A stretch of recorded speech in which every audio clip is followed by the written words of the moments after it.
Now that we have DashboardFox running on a friendly URL, in this case I'm set up for example.dashboardfox.app, we need to enable SSL. Very critical for security, and honestly most of your modern browsers these days will not let you go to a non-SSL URL by default. So in this process we're going to go ahead and set that up. Now I'm going to go back to the server, and I use a little tool on Windows called win-acme.com to create free SSL certificates using the Let's Encrypt API. Whatever your IT department uses for your SSL certificates, you should follow that procedure. I'll show you how I'll set it up on this particular server.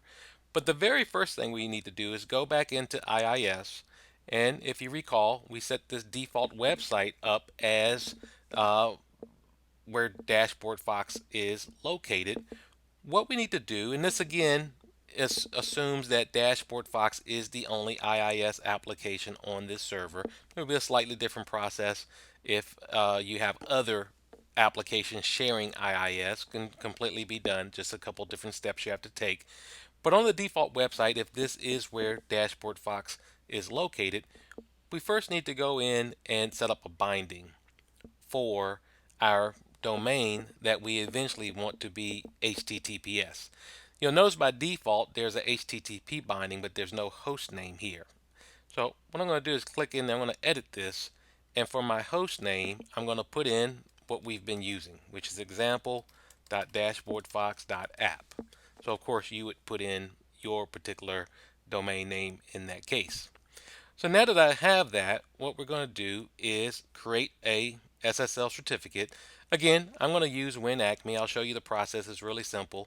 I downloaded it into my download folder. I extracted that zip file, and now I'm going to run this WACS. You'll see it'll pop up a little interactive interface here where I can say in to create a new certificate. Because we added that binding, you'll see that number one here is a default website, one binding. So I'm going to put the number one in there and hit enter. And I'm going to go ahead and say one in this case, hit enter. And now I'm going to select this example. I'm just going to hit enter because Y is the default in this case. And now it wants you to give it an email address because this particular SSL certificate from Let's Encrypt is only valid for 3 months, 90 days, and then you have to come in and renew it. So your IT team probably uses a more permanent SSL security method, but in case you don't, I'm showing you this just so you can have an alternative for your organization that in this case is free. So I'm going to put in my email address so it can notify me when it needs to be updated. And I'm going to continue to agree to the terms. And now what it's going to actually do is go out there and set up this SSL certificate, and it's going to create a binding for me in IIS. Now this may be the place where your IT team gets you to. So let's go ahead and quit this.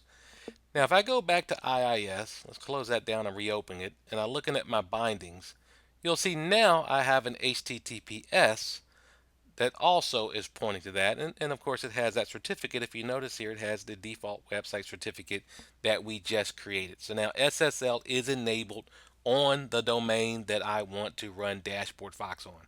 This is great. Now, the problem that you'll run into is if I go back over here, let's go ahead now and use that HTTPS to connect.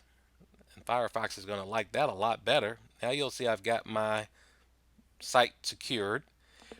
When I go to log in, admin dashboard Fox, and hit login, it's going to give me a nasty message here. There is no endpoint listening at HTTPS, and it gives me a lot of messages there.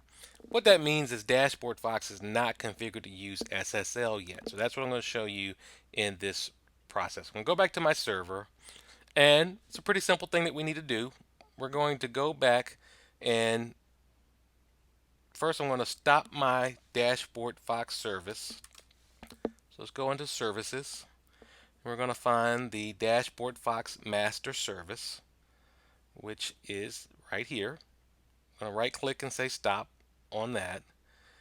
And then we're going to start that configuration tool that we talked about in a prior video. So I'm going to go out to the C drive, wherever I have DashboardFox installed, and I'm going to look for my DBFox Windows Service Config, the application. I'm going to right click on that and say Run as Administrator.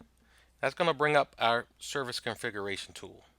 I'm going to go to the web settings, and I'm going to change this host name to be our fully qualified domain. Example.dashboardfox.app in this case.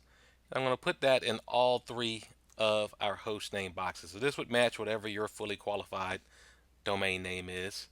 And then I'm going to change my ports to 443, which is the port for SSL. And I'm going to select the checkbox to enable SSL and hit save.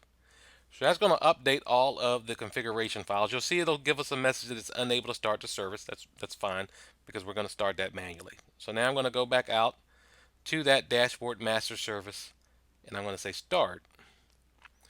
Now that's going to enable DashboardFox to now leverage that HTTPS. Let's go back over here. I'll just do a refresh, and we're going to go ahead and log in now with HTTPS, and we will not get that red error message. Let me put in the password DashboardFox. We haven't changed that yet.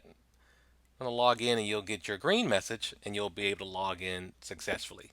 So that's the process of setting up SSL, and depending on where your organization sets you up, you may use that WinAcme as a way to get a free SSL certificate for your Windows server, or if they already have the binding set up, you'll just want to come in and do the steps to update Yerby to leverage that new HTTPS binding. If you do have any problems, just reach out to support.dashboardfox.com and post a question.